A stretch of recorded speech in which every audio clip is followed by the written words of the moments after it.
Monsieur le Président, Messieurs les conseillers nationaux, chers Madame, chers Messieurs, merci beaucoup pour l'applaudissement pour un journaliste. C'est pas évident et je vous remercie beaucoup. Normalement, les journalistes ne sont pas applaudissés, on les critique justement. Merci beaucoup pour ça.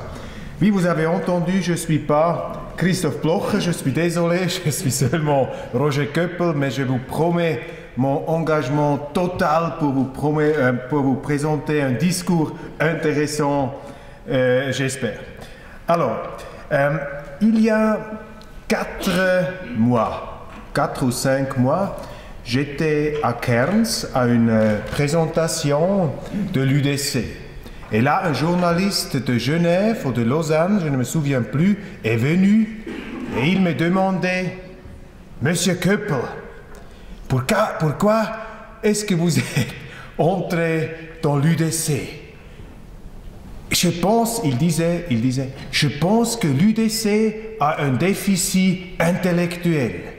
Et vous, on prend vous pour compenser ce déficit intellectuel de l'UDC. Ça, c'est le cas.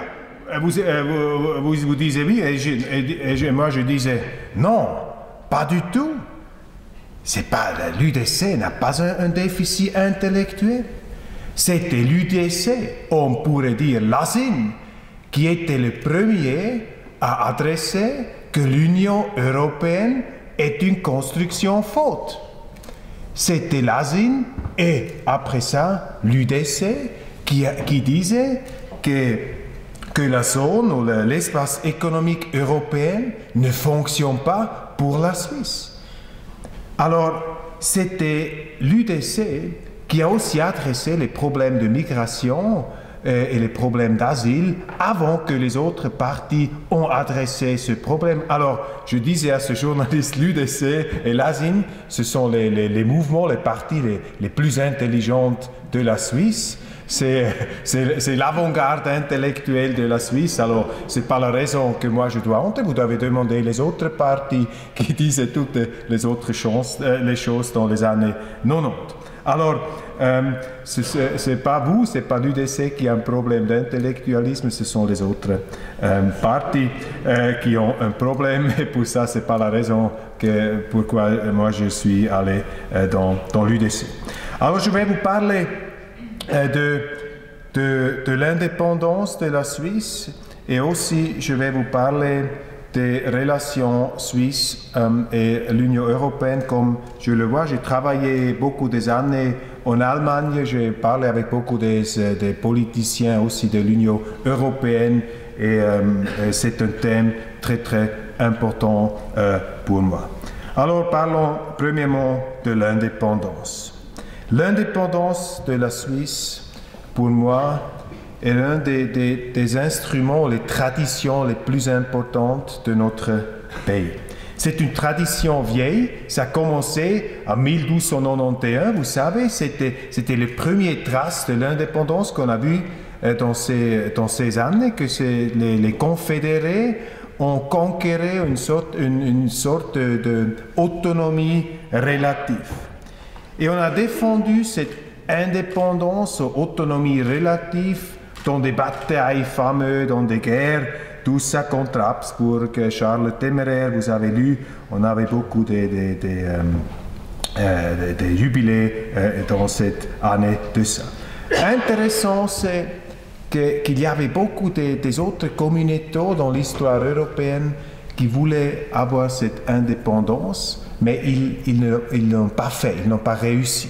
La Suisse a réussi. Et pour moi, intéressant aussi, par exemple, que le Tessin et aussi le canton de Vaud, qui étaient sur la dominance ou la dominance des Bernois ou de Uri, aussi ces cantons sont décidés d'être part de la Confédération suisse.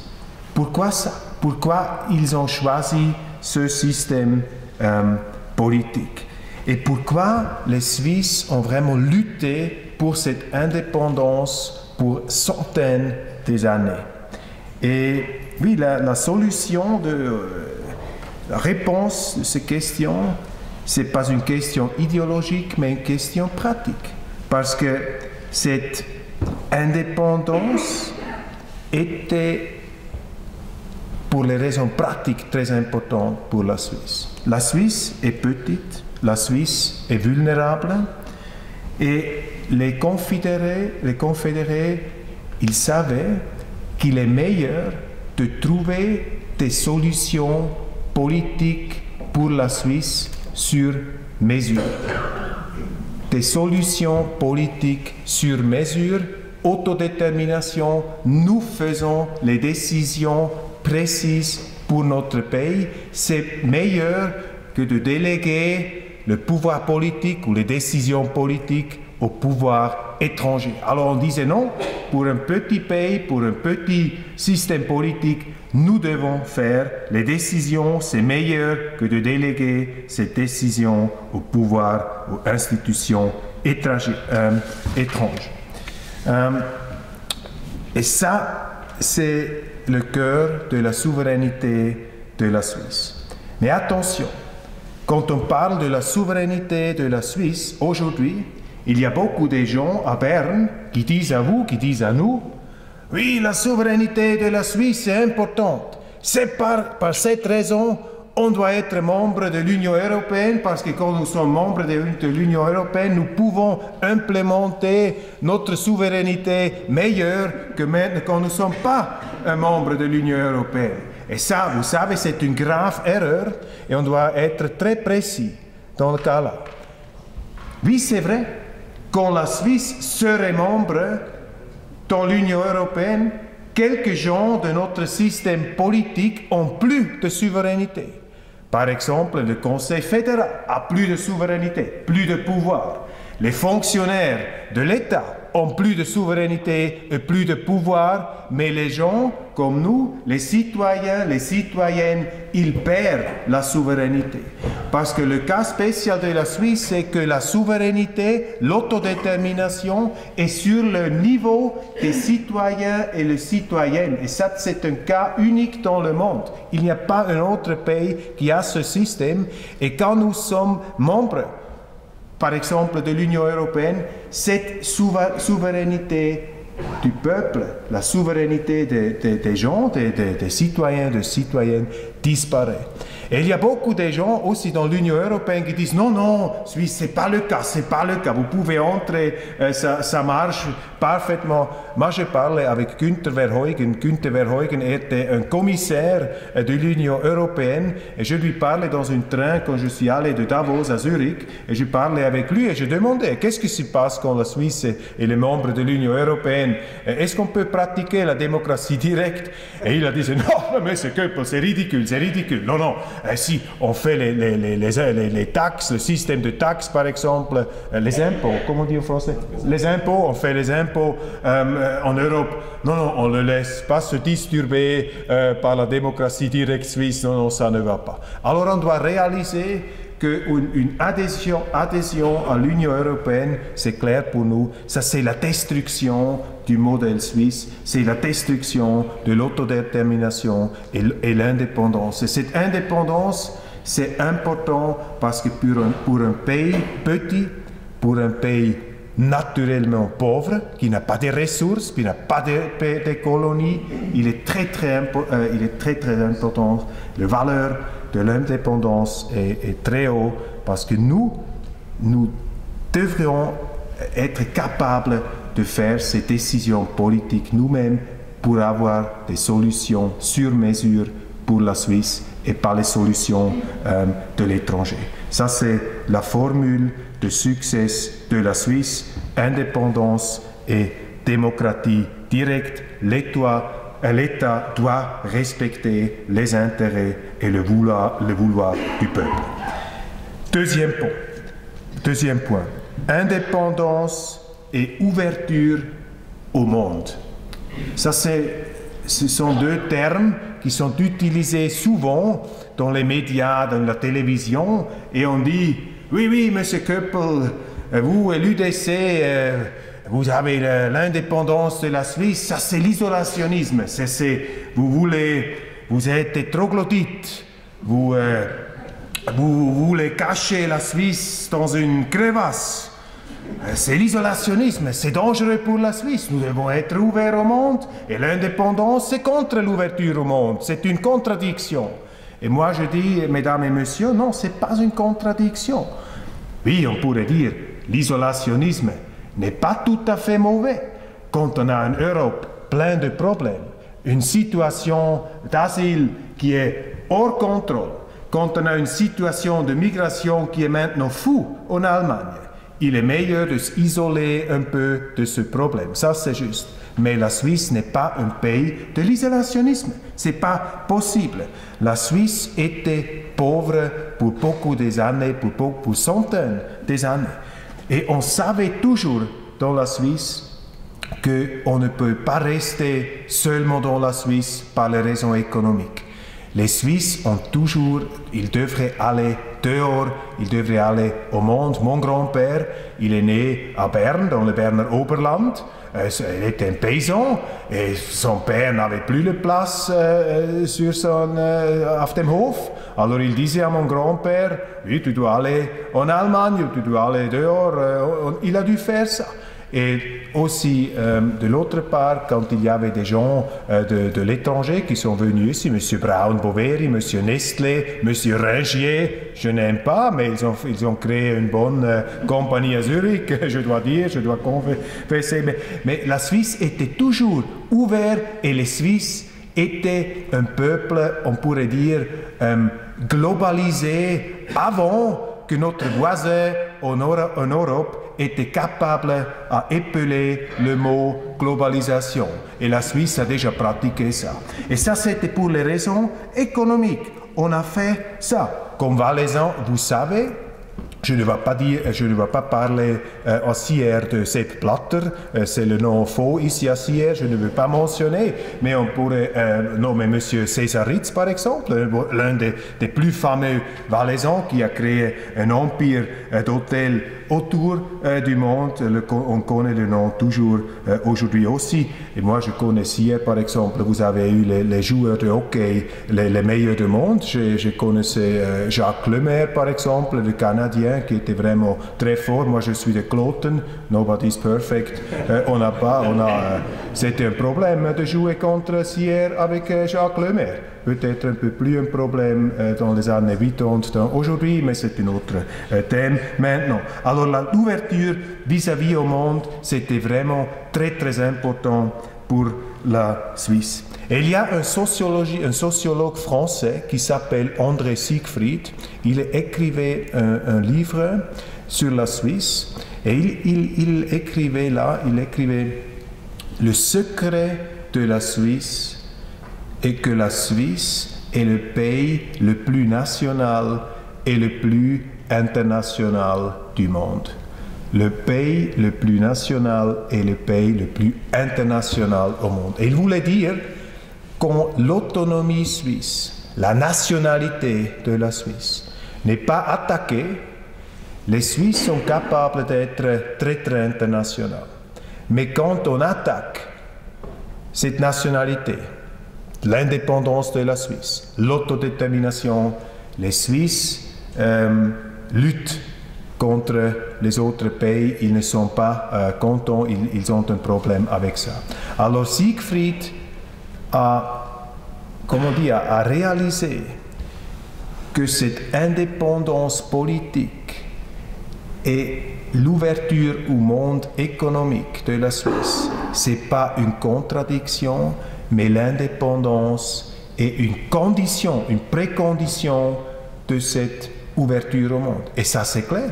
Quand vous devez être un pays international, un pays mondial, on pourrait dire, dans le cas économique, vous ne devez pas signer des contrats politiques qui limitent votre espace de manœuvre. On doit être libre, on doit être flexible, on doit avoir une flexibilité grande pour avoir cette présence internationale, mondiale que la Suisse a dans le cas de l'économie. Et cette Alors, ce n'est pas une contradiction entre cette indépendance et l'ouverture de la Suisse, l'un et la condition de l'autre. Et ça, c'est, je pense, très, très important parce qu'il y a beaucoup de gens dans la politique à Berne. J'étais maintenant une semaine que j'ai été là comme conseiller national. Il y a beaucoup de gens, aussi dans les radicaux, dans le parti radical, qui disent non, non, c'est une grande contradiction. On doit limiter l'indépendance politique pour être ouvert au monde. Ça, c'est une grande erreur qu'on a à Berne, et j'essaie que je peux un peu corriger cette erreur, mais je n'ai pas beaucoup de Hoffnungen. Je veux voir si c'est possible. Peut-être un mot aussi sur la neutralité. La neutralité armée. La neutralité armée, on pourrait dire, c'est la manifestation institutionnelle de cette indépendance. Et cette neutralité n'était jamais plus actuelle qu'aujourd'hui. On a parlé avec la Weltwoche avec M. Didier Burkhalter, notre conseiller fédéral. J'ai parlé avec lui beaucoup sur la politique de la Suisse vis-à-vis de la Russie. Je pense que nous faisons une grande erreur de suivre ces sanctions que l'Union européenne a fait. Ce n'est pas la position suisse. La Suisse est un pays neutre. On a les guerres. Les Russes, l'armée suisse fait des exercices en Suède avec les avions. Et ça, c'est contre la Russie. Les Russes pensent, qu'est-ce que fait la Suisse? Il fait un exercice pour attaquer la Russie. Qu'est-ce que c'est que ça? Alors c'est une violation de notre neutralité qui, je pense, est vraiment très très dangereuse quand nous sommes dans un contexte où il y a des guerres, où il y a aussi un terrorisme international. La Suisse doit réactiver la neutralité armée. Et moi j'ai écrit, la semaine passée, j'ai écrit après les actes de terrorisme à Paris, j'ai écrit, parce que M. Burkhalter disait « Oh, la Suisse ne peut pas être neutre contre le terrorisme ». Oui, la Suisse doit être neutre contre les partis du terrorisme, ça veut dire contre le parti de guerre en Syrie, et ça ne va pas, nous ne devons pas faire une intervention dans ce conflit là-dedans. Et par exemple, si France veut les droits, comme on dit, les droits pour les avions militaires, pour piloter sur la Suisse doit dire non, c'est pas possible, nous ne sommes pas dans cette guerre. Alors la neutralité est une mesure très très importante et très très actuelle pour notre sécurité et aussi pour notre indépendance dans ce contexte qu'on a. Aujourd'hui, ce n'est pas une mesure âgée qu'on ne peut plus utiliser. La neutralité armée permanente et avec beaucoup de crédibilité a une grande actualité aujourd'hui. Alors, parlons troisièmement sur un thème qui est très très inquiétant. Et ça, c'est le thème de l'adhésion insidieuse à l'Union européenne. Ça, c'est le thème, pour moi, le plus dangereux. Et je peux vous dire, ça, c'est le thème qui m'a catapulté dans la politique active. Et j'ai vu quelques anecdotes après la votation du 9 février 12, de l'année passée, comme le Conseil fédéral a interprété cette votation et qu'est-ce qu'il a fait. Ça, c'était pour moi vraiment scandaleux que notre conseiller fédéral a fait. Une anecdote, pour moi, c'était, je ne sais pas le mot en français, mais c'était vraiment très, très disturbant. Je pense qu'il y a 8 mois, c'était dans le février de cette année, Madame Sommaruga était dans la radio suisse. Et il demande, oui, Madame Sommaruga, qu'est-ce que vous faites maintenant pour cette initiative contre l'immigration de masse?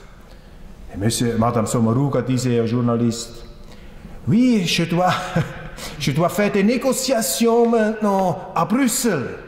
Ah oui, ah, c'est intéressant. Et comment vous faites cette négociation? Oui, je dois aller à Bruxelles maintenant et je dois demander à Bruxelles ce que la Suisse peut faire. Et je ne sais pas combien je reçois. Est-ce que je reçois quelque chose ou je reçois rien ou je reçois peu de choses? Et je disais, sur quelle planète je suis maintenant? Qu'est-ce qui se passe à Berne? Qu'est-ce qui est le cas là? Nous avons un conseiller fédéral qui a une votation du peuple et qui va à Bruxelles pour demander est-ce qu'il peut implémenter cette votation. C'est une, comment on dit, on doit remplacer une personne comme ça. Elle n'a pas compris, oui, c'est doit remplacer. Il n'a pas compris. Elle n'a pas compris comme notre système fonctionne. Elle doit implémenter. Nous sommes les chefs. Les citoyens et les citoyennes de la Suisse sont le chef. Et c'est pas Madame Sommaruga qui est le chef de nous. C'est une miscompréhension là-dedans. Mais je pense que c'est une miscompréhension, missverständnis. Mais c'est un malentendu. Non, comment on dit? Oui, un malentendu calculé, je pense. Parce que si tu fais une négociation et tu dis une chose comme ça, c'est une capitulation totale. Avant la négociation, tu ne dois pas aller là, c'est trop cher d'aller à Bruxelles, elle ne doit pas aller à Bruxelles. Ça, c'était une anecdote scandaleuse. Je n'ai pas compris et ça ne va pas. Ça, c'était une raison importante pour moi de dire non, maintenant, ce n'est pas suffit. Ça suffit plus seulement de décrire tout ça. Tu dois aller à Berne pour créer un peu de disturbance pour Madame Sommaruga et leurs collègues. Alors, l'adhésion insidieuse, l'adhésion rampante à l'Union européenne.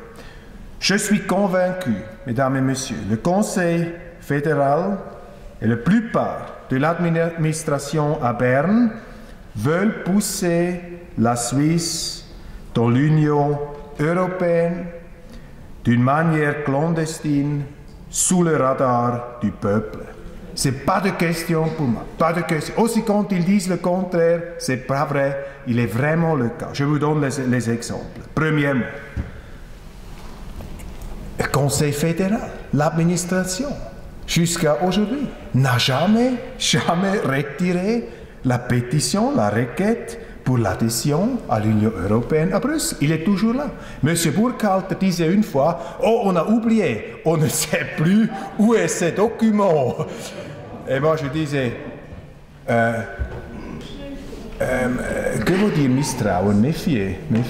Oui, il faut méfier un gouvernement qui oublie ces documents qui sont si importants. Qu'est-ce qui se passe à Berne? C'est un chaos là-dedans. Ça ne va pas. Alors ils l'ont oublié, il a dit, nous avons oublié ce document. Hein. Je ne crois pas, ils savent exactement où il est. Alors, deuxièmement, les juges étrangers imposent à la Suisse un droit étranger, comme nous serions une colonie de Bruxelles. Il y a beaucoup d'exemples pour ça et notre juge accepte ce droit international. Ils disent, oh non, on a un criminel de Nigeria à Lausanne, on ne peut pas jeter dehors. Les juges à Strasbourg disaient non. Non, et on a une autre décision maintenant au Cour fédéral. Il disait c'était une décision que c'est un peu compliqué pour moi pour exprimer, mais dans le cas là aussi une loi de la migration, c'est dans la Weltwoche, mais je ne peux pas parler ça en français, c'est un peu trop difficile pour moi pour exprimer. Alors on a un internationalisme juridique qui est contre aussi l'autodétermination de la Suisse, parce que la Suisse est fondée sur l'idée que nous sommes les auteurs de notre loi. Nous sommes les créateurs de notre loi. Pas les juges qui habitent à Strasbourg, à Luxembourg, ça ne va pas. C'est un grand trait.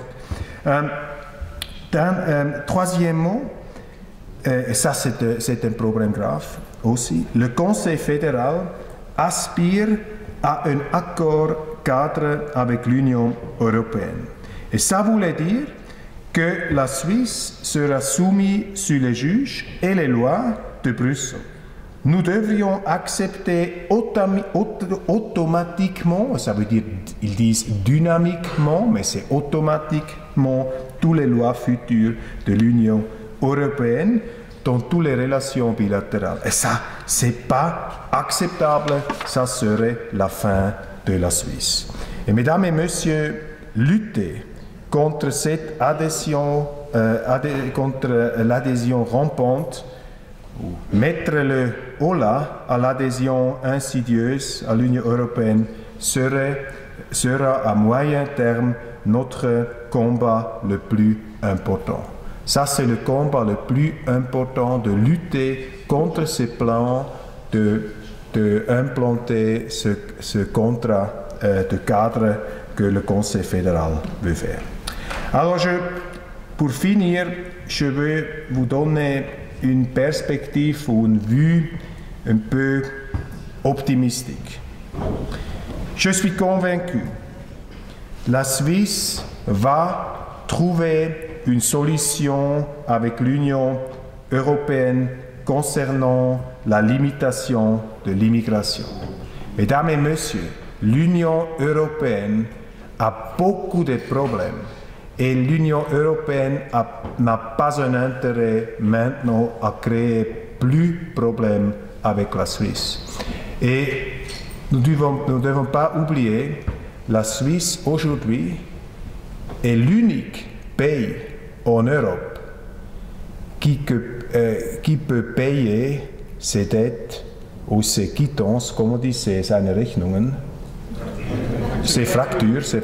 La Suisse, en ce moment, est peut-être l'unique pays dans l'Europe qui peut payer ses factures à l'Union européenne sans que l'Union européenne donne un crédit de milliards à la Suisse en avant. Alors nous sommes un client numéro 3 ou 4, plus grand client de l'Union européenne. L'Union européenne a plus d'exports dans la Suisse que la Suisse dans l'Union européenne. Nous avons des contrats très très importants pour l'Union européenne, spécialement le contrat das Landverkehrsabkommen, alors le transport, la circulation dans le Gotthard et tout ça, il y a grand intérêt dans l'Union européenne de ne pas violer ces contrats. Et je le sais personnellement. Je parlais avec des diplomates, avec M. Guldimann par exemple, M. Rossier, et il me disait tout. Quand la Suisse implémente l'initiative contre l'immigration en masse, l'Union européenne ne va pas résilier les contrats bilatéraux. Ce n'est pas le cas. Alors ça, c'est une construction politique de ce genre à Berne qui veulent toujours pousser la Suisse plus proche à l'Union européenne. On ne doit pas avoir peur que l'Union européenne va détruire ces contrats.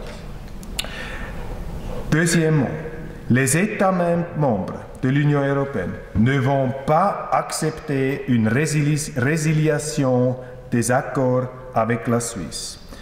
Si la Suisse résilie la libre circulation des personnes, Bruxelles craint que la Grande-Bretagne, par exemple, en fasse autant en déclenchant de la sorte une réaction en chaîne.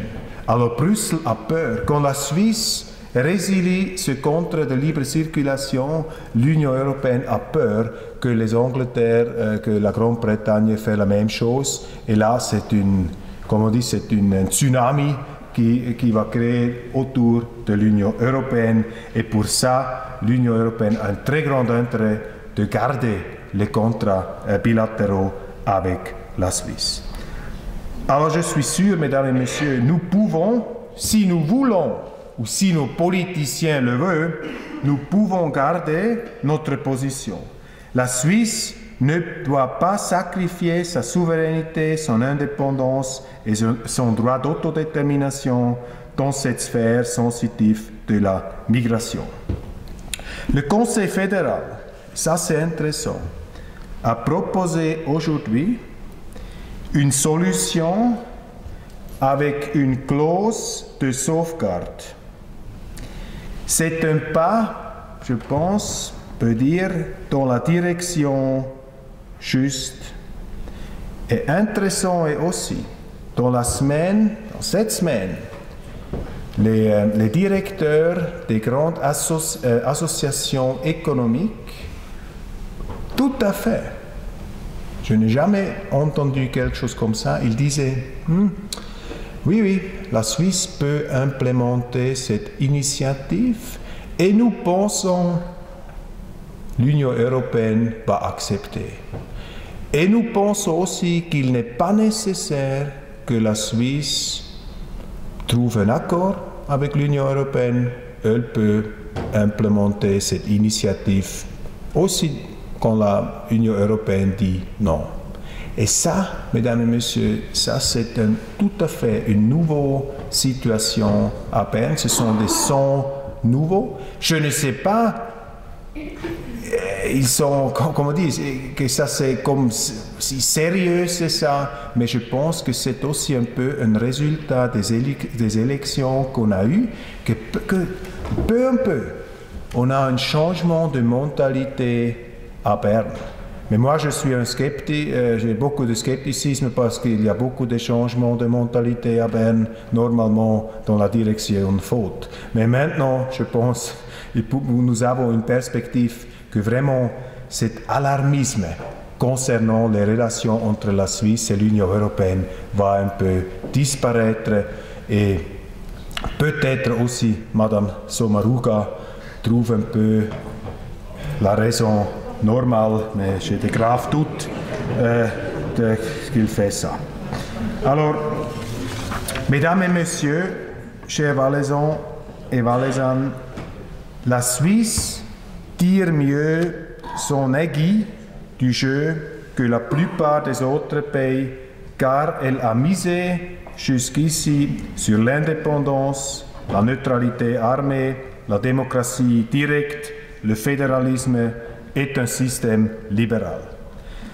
Et mesdames et messieurs, je le dis comme je suis né en 65, alors j'avais 27 ans en l'année 92, et c'est grâce à l'ASIN, et c'est grâce à vous, mesdames et messieurs, que nous avons tout juste cette situation.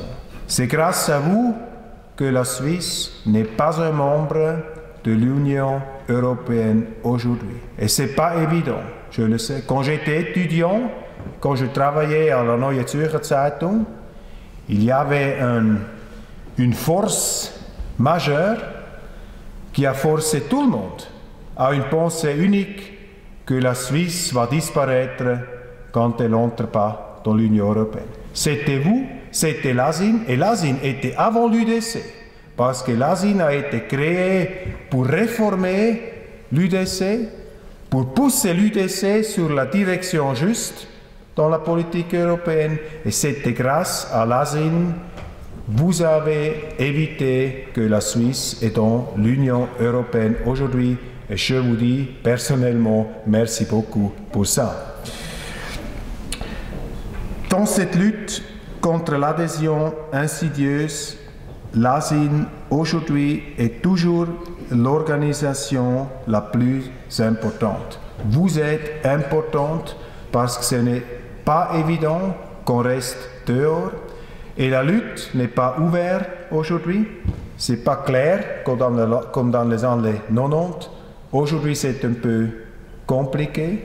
Les gens qui veulent dans l'Union européenne, ils sont clandestins, ils n'osent plus à le dire, mais ils ont toujours l'ambition de créer une situation que la Suisse perd son autonomie, sa autodétermination et son indépendance. Et on doit lutter contre ça. Et je vous promets, à Berne, je vais lutter contre cette direction faute. Je vous remercie beaucoup cordialement de votre attention.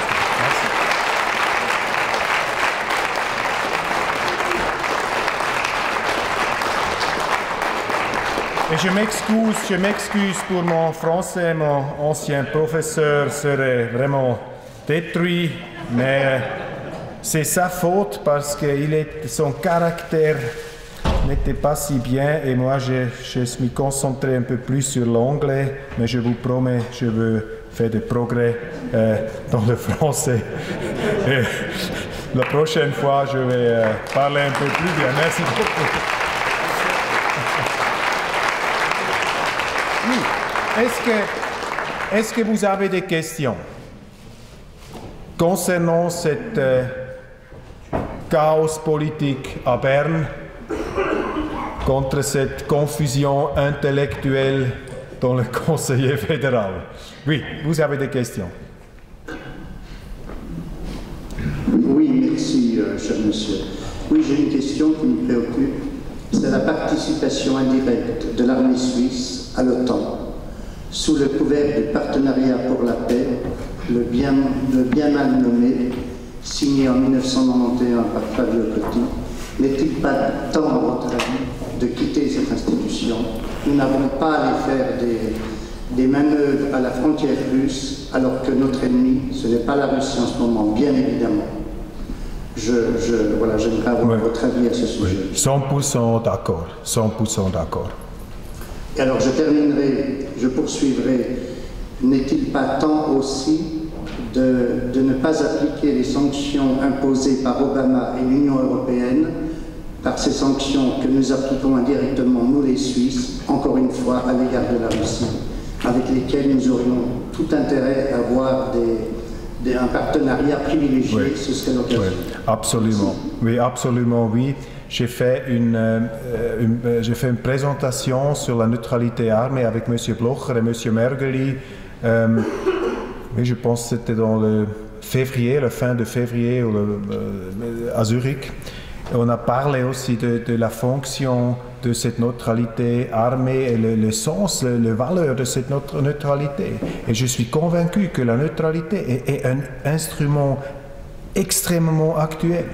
Et pour la Suisse, c'est important parce que quand la Suisse, comme pays petit, comme pays vulnérable, on ne peut pas risquer d'être, qu'on est jeté dans un conflit, que les Russes disent « Ah, les Suisses ne sont plus neutres ». On ne doit pas profiter d'un conflit, ça veut dire on ne peut pas, quand il y a une guerre entre l'Ukraine et la Russie, on peut faire seulement les banques, faire des grands business avec les Russes, ça ne va pas. On reste sur le même niveau, mais ce qu'on ne doit pas faire, c'est d'implémenter ces sanctions que l'Union européenne a dit. Et malheureusement, c'était M. Didier Burkhalter qui n'avait pas le pouvoir, qui n'avait pas la force d'éviter ça, mais je pense qu'il a déjà pensé ça. Je parle, et c'est aussi intéressant, j'ai fait une grande interview avec monsieur Tim Guldimann. Lui était le diplomate pour la Suisse en Allemagne. Et dans les médias de Suisse alémanique, il disait monsieur Guldimann est le plus intelligent diplomate de la Suisse, il est vraiment une vedette du cerveau, il est un diplomate extraordinaire et tout ça. Et je lui demandais, est-ce que Tim Guldimann, vous croyez à la neutralité? Et il me disait, ah non, la neutralité c'est un grand mythe de la Suisse. Non, c'est rien, on peut jeter dehors. Mesdames et messieurs, ça c'était les gens. Ça sont les diplomates qui doivent lutter pour la Suisse à l'extérieur. Et ce n'est pas possible. Quand nous avons des diplomates comme ça, on ne doit pas avoir des diplomates. C'est un diplomate qui travaille pour les autres. Ça ne va pas. D'autres questions? Merci. Oui, peut-être, oui. Ah, on a un micro, oui. Merci. Les fondateurs. Oh, je pense il y a un autre, mais vous êtes. Ah, ok, vous pouvez. Ah, ok. Les fondateurs de l'Europe actuelle furent De Gasperi, Schuman, Adenauer. Oui. Et De Gasperi, qu'est-ce qu'il a dit de l'Europe de futur? Il a dit expressement, l'Europe du futur devra être comme une grande Suisse. Imaginez-vous, il faudrait que Madame Somaro connaît cette phrase qui parle très bien à notre faveur. Mais je ne suis pas sûr que M. Gasperi, de Gasperi a vraiment compris le système de la Suisse. Parce qu'on voit ce qu'ils ont fait à Bruxelles, c'est le contraire de la Suisse. Ce sont les pères de l'Europe. Oui. Non, oui. Un peu de respect pour les pères. Oui. D'abord, merci d'être venu nous voir jusqu'ici ce soir. C'est un honneur pour moi, merci beaucoup. On est contemporains, j'apprends ce soir. J'ai une question qui me trotte souvent dans la tête. Tout le monde, ici dans cette salle, je pense, a la même pensée quand on évoque le Conseil fédéral. Je me suis toujours demandé pourquoi ces gens qui sont engagés politiquement, au plus haut niveau, qui devraient être fiers de leur pays, qui devraient le défendre, agissent tout au contraire. Je me suis dit, il y a trois possibilités. Je vous demande ce soir laquelle préférez-vous. La première, ils sont fous, ils ont perdu la raison. Personnellement, je n'y crois pas trop, parce que quand on voit avec quel machiavélisme certaines lois passent, vous l'évoquiez ce soir, la mise en route sournoise vers l'Europe, ça demande quand même une forme de raisonnement. Donc je ne pense pas qu'ils peuvent se cacher derrière la folie. Ouais. La lâcheté par rapport aux députés européens, quand on voit les mollusques qui fréquentent comment on appelle ça, le Parlement européen, j'en doute. Et puis la dernière solution, ces gens sont corrompus, et derrière il y a du pouvoir économique. Dans ce cas-là, ma question est la suivante.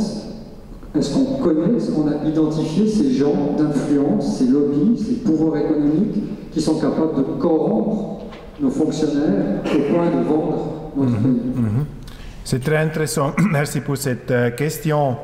Je vous donne ma perspective personnelle. Je pense, parce que c'est vraiment un mystère, pourquoi les gens qui sont payés du peuple suisse, dans le conseiller fédéral, et ils sont payés pas mal, pourquoi ils ne défendent plus la Suisse? Pourquoi ils ne disent pas à M. Barroso, à M. Juncker, pardon, M. Juncker, je suis seulement conseiller fédéral, je ne peux rien faire.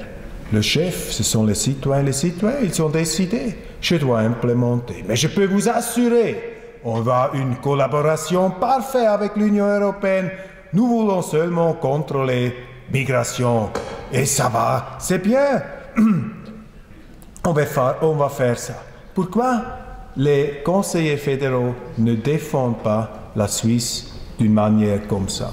Et pour moi, mon explication peut-être touche un peu votre troisième point, mais ce n'est pas assez,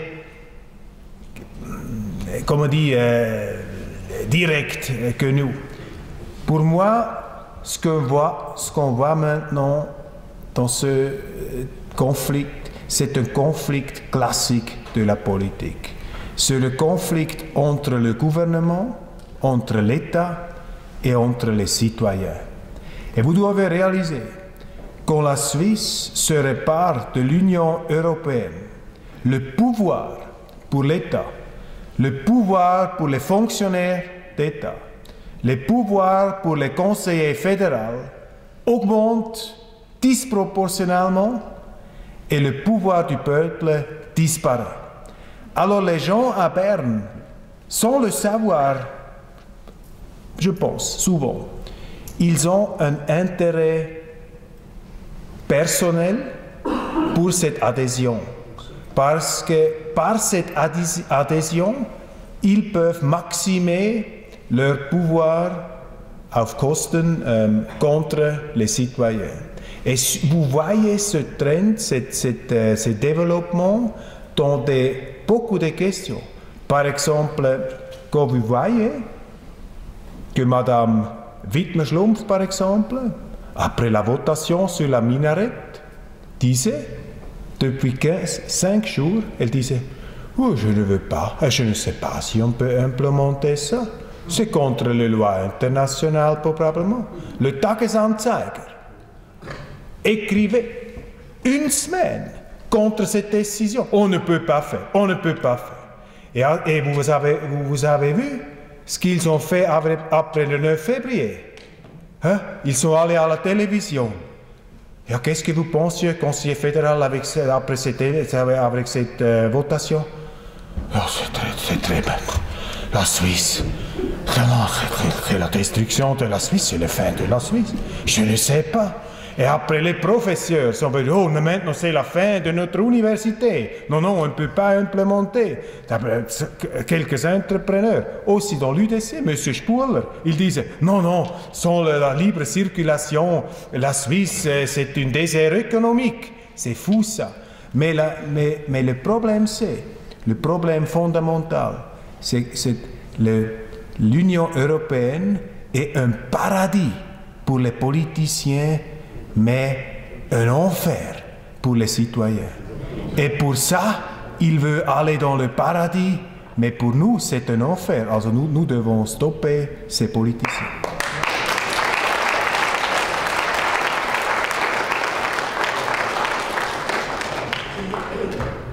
Et l'enfer se réalise maintenant dehors de notre frontière. On le voit, beaucoup de gens le voient. Et j'espère que le conseiller fédéral le voit aussi. Mais d'une fois, on doit être conseiller fédéral pour ne pas voir ce qui se passe dans l'Union européenne. Une autre question. Mais je ne veux pas prolonger la soirée avant le fondu. Hein. Monsieur, que pensez-vous qu'il reste encore de la neutralité de la Suisse? Je vais vous donner un exemple. Un employé de la sécurité à l'aérodrome de Sion a vu un jour arriver plusieurs personnes habillées de noir et qui voulaient rentrer sur l'aérodrome. Il leur a demandé qu'est-ce qu'ils voulaient faire et il s'est adressé au bureau à son supérieur. Il a dit que c'était des personnes qui venaient des États-Unis. Je ne sais pas si c'était le FBI ou la CIA, parce qu'ils venaient contrôler les fusées Jaeger qui étaient entreposées et qui étaient censées servir à l'armée suisse. Suite à cela, j'ai téléphoné à Oulimmorel, qui n'était absolument pas au courant. Et 2 jours plus tard, j'ai reçu un téléphone d'un colonel divisionnaire qui m'a dit que c'était dans le cadre des accords avec les États-Unis pour lutter contre le terrorisme, mais que ces messieurs étaient venus contrôler ce matériel. Vous vous rendez compte? Oui. Alors, le conseiller fédéral Oulimmorel n'était même pas informé. Donc c'est l'administration, je ne sais à quel niveau, que les choses se passent. Alors, où est la neutralité et qui dirige? Vous avez raison. Je ne connaissais pas cet exemple. Vous pouvez demander ça? Oui, un peu. Oui, je vous donnerai mon nom. Oui, je le fais volontiers, mais je vous donne un autre exemple. Maintenant, avec un nom qui n'est pas si populaire peut-être à Sierre, c'est M. Sepp Blatter et la FIFA.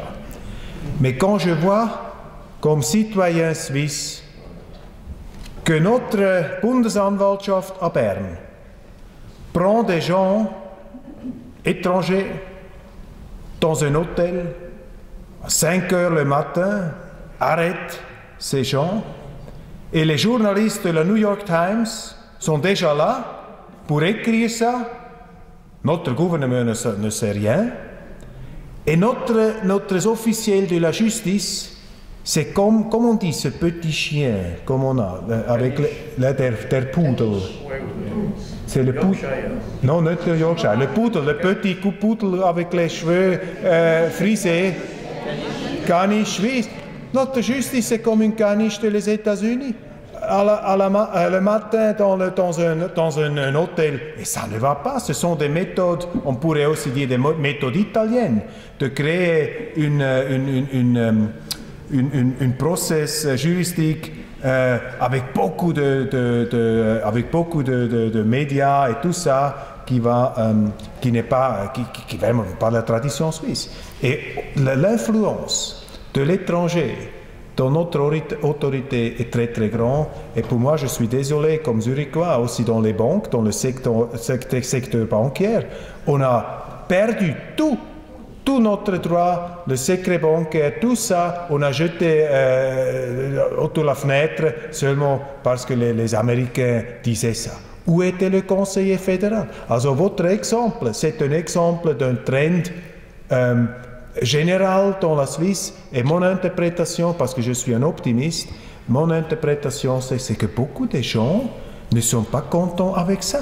Parce que si vous voyez le résultat des élections avec 29,4% pour l'UDC, c'est pas normal dans la Suisse d'une partie d'avoir un si grand pourcent dans le niveau fédéral. Parce que les Suisses, ils veulent l'équilibre, ils veulent, je vous dis droite, un peu droite, mais un équilibre un peu. Si une partie a un pourcentage si haut, quelque chose est faux dans la Suisse, quelque chose ne marche plus dans la Suisse. Et l'exemple que vous avez donné est un exemple pour ça. Beaucoup de gens, moi aussi, ils ont le sentiment, où sont notre politiciens, où sont notre conseiller fédéral à défendre notre autonomie, notre indépendance. L'unique chose qu'il faut, il fait des apologies à l'étranger. Oh oui, pardon, je suis suisse, vous pouvez venir. Non, c'est pas le cas là. Ça, c'est un grand problème. Je suis tout à fait d'accord. Oui, ok. En cas là, s'il n'a pas... Ah non, une dernière question ici dans le public. Oui. Et puis, je veux... Non, je ne veux pas vous garder défendu, mais une dernière question. Merci pour cette présentation. Bonne soirée. Ma question, j'espère que ce n'est pas la dernière, parce que c'est intéressant de vous écouter et surtout d'avoir votre opinion. J'avais, avant ces élections, pour discuter avec les gens qui voulaient ou éventuellement soutenir l'UDC, je disais, écoutez, la votation qu'on a maintenant pour le Conseil national, donc on vient d'avoir, c'est certainement la plus importante depuis la dernière guerre. La grosse différence qu'on a aujourd'hui par rapport à 1940, c'est qu'en 1940, la Gestapo n'était pas aberrante. Vous voyez, alors qu'aujourd'hui, on peut dire qu'elle... c'est peut-être un peu, pour aller plus loin ou schématiser la réponse tout à l'heure. Maintenant, une question qui me préoccupe, c'est vrai que les problèmes de sécurité, de guerre, etc., existent avec ce qui se passe, l'invasion migratoire, la guerre en Syrie qui n'est pas si loin, la Turquie, enfin l'Allemagne qui va adopter la Turquie, on ne sait pas vraiment pourquoi, on donne 3 milliards d'euros, bon, qu'est-ce que vaut l'euro, ça c'est un autre sujet, mais enfin 3 milliards d'euros pour garder des réfugiés là-bas et personne ne sait ce qui va se passer. Donc ma question c'est plus pour nous par rapport à la Suisse, est-ce qu'on a des services secrets, des services de renseignement, l'armée, etc., qui est capable de s'occuper de savoir ce qui se passe et de protéger finalement la population à terme par rapport à l'expansion du terrorisme et des guerres éventuelles. Oui, c'est une question très très importante. Je peux vous dire ce qu'on voit en Europe maintenant. Tout ce qu'on voit, c'est un symptôme de cette analyse que l'ASIN a fait en 1992. Comme vous avez dit, l'Union européenne est une misconception intellectuelle. C'est une erreur intellectuelle. Ça ne peut pas fonctionner. C'est une erreur institutionnelle. Parce que l'Union européenne n'est pas une union d'États et n'est pas un État. Alors, l'Union européenne n'a pas des institutions qui fonctionnent. Et on l'a vu dans l'euro, on a vu dans l'euro par exemple, mais maintenant on le voit avec la migration. On ne garde plus les frontières. L'Allemagne dit, oh, vous pouvez venir. Tous les migrants illégaux, on déclare ce sont des réfugiés, mais ce sont des migrants illégaux.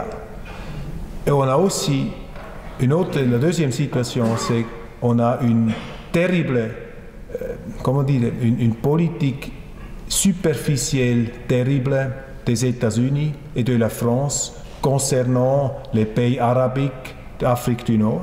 On est allé là-dedans avec les bombes, tout ça, et puis on va dehors On ne s'occupe plus du chaos qu'on a créé. La même chose à Syrie. Alors, il y a une grande crise de leadership dans l'Union européenne, une crise institutionnelle et une crise de leadership de politique internationale. Et ce tsunami migratoire est un résultat de ça. Et maintenant, on regarde la Suisse. La Suisse n'a pas les instruments pour faire ça. Et je peux vous dire, là, je suis alarmé très, très fortement.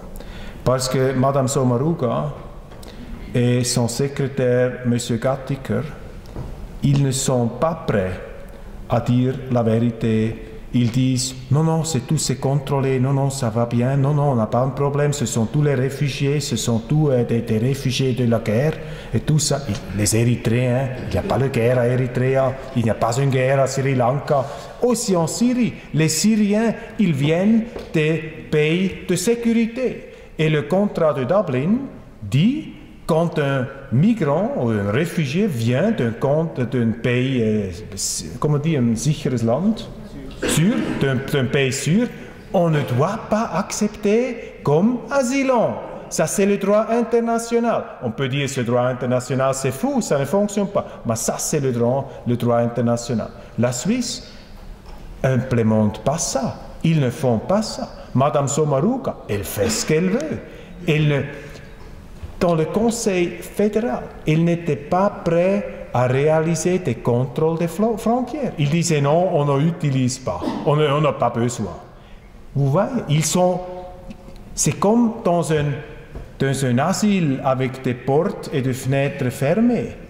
Ils ne voient plus la réalité dehors. Ça, c'est le Conseil fédéral, je pense, le département de Mme Sommaruga. Alors, ils ne veulent pas réaliser ce qui se passe. Maintenant, la situation de l'armée. Nous sommes fous. Les Suisses sont fous. Nous discutons sur une armée de 100 000 soldats. 100 000 soldats, c'est rien. Et 5 milliards pour ça, c'est rien. Et quand vous voyez le terrorisme, qu'est-ce que c'est qu'est-ce qu'on voit? Quelle est la réponse juste? Je pourrais dire oui. Terrorisme veut dire tu dois avoir beaucoup de soldats, mobilisation rasante, très très vite, pour protéger, garder, superviser tout ça. On n'a plus les personnes pour faire ça. On n'a pas le personnel, les personnes pour garder les frontières. Et maintenant, j'espère que cette situation tragique qu'on a en France, qu'on a dans les autres pays, ouvre les yeux aux conseillers fédéraux qui sont responsables pour ça. Mais je peux vous assurer, on n'a pas les instruments à Berne, on n'a pas l'armée qui peut faire ça. Et les services secrets, j'ai parlé avec M. Seiler, il y a 10 jours, j'ai téléphoné à lui et je pense qu'il est un homme correct, il est un homme sincère et il voit ses problèmes, il lutte pour un service secrétaire qui est un peu plus fort, mais on est dans une zone wellness à Berne et on n'a pas réalisé qu'il y a une réalité dehors qui n'est pas un hôtel de wellness.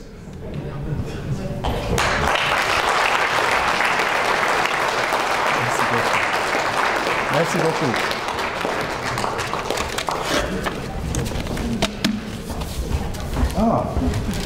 Merci beaucoup. Oui, merci beaucoup. C'est seulement là. Ok. Alors, je profite pour saluer l'arrivée de notre conseiller d'État, Oskar Freisinger. Bienvenue. Salut.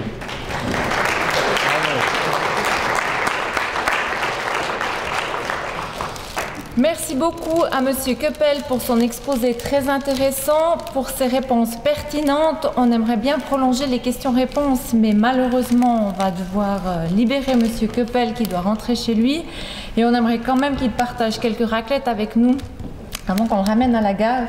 Donc voilà pourquoi on doit stopper les questions. Merci beaucoup d'avoir accepté de reprendre au pied levé la présence de M. Blocher. Merci beaucoup. C'est très gentil d'être venu en Valais. Et puis voilà, on vous offre quelques produits. Merci beaucoup. Merci. Merci beaucoup.